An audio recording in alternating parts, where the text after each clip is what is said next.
Now it is amazing how much evaporation a tank can get.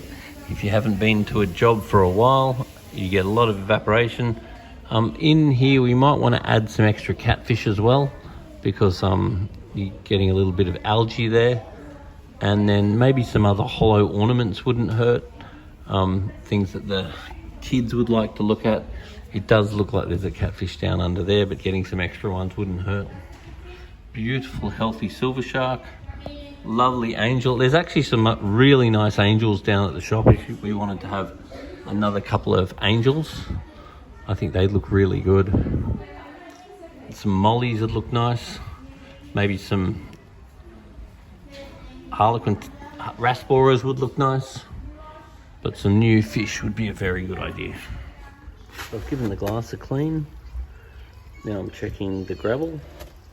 Now how dirty the gravel is absolutely an indication of how often that I want to be servicing the aquarium and doing gravel cleans, because I want to be pulling all of the waste out of the gravel while I'm doing my water change, and it's important that I get underneath any rocks.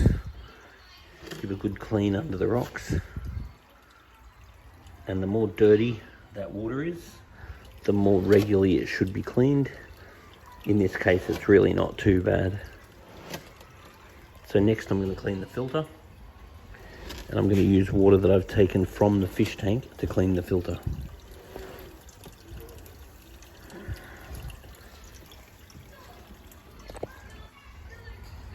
Now I like doing a check of your fish stuff when I'm around.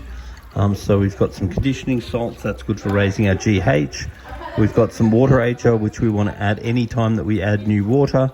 We've got some more water ager, which is a similar thing, different brand. We've got some normal blackbeard, which we would consider using if we had blackbeard algae. We have Easy Balance, which regulates your pH. We have some activated carbon that we'll use to help to polish and clear the water. We have some very good quality fish food, and we have some algae fix. I'd be wary to make sure that we had KH products depending on our levels, but basically fish keeping is 50% water quality, which we can easily test, and it's 50% food quality. And if you're feeding good food like Danichi, which is a slow cooked, very high quality holistic style pellet, then you cannot go wrong. This is a very small pellet though. I'm going to recommend that we add a bigger pellet as well, because these fish are quite big, and it's very hard to sustain such big fish with such small pellets.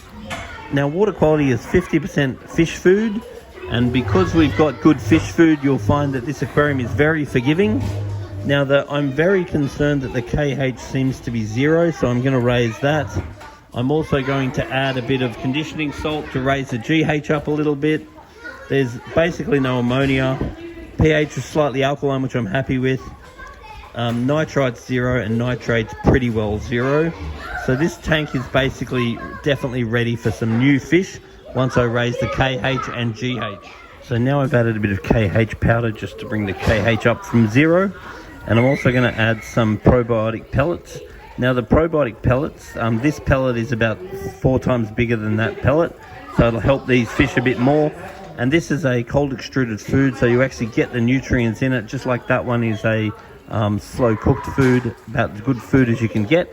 And this has got the probiotic bacteria in the food, which means when the fish poo, the bacteria in the poo eats the poo. We've also got a bit of algae fix that we'd only used if the water was not clear. So these are absolutely beautiful fish, and they look very healthy. I've just done the tank a little bit of a redecorate, because it's really great every time that you play around with your tank to swap it around, because it keeps it interesting for you and it gives the fish a whole new environment to explore. We could think about like another big fake plant or something for that end if need be. This tank would look really nice with, say, an electric yellow, another nice pair of angels, and something like a blue peacock would look really nice in here.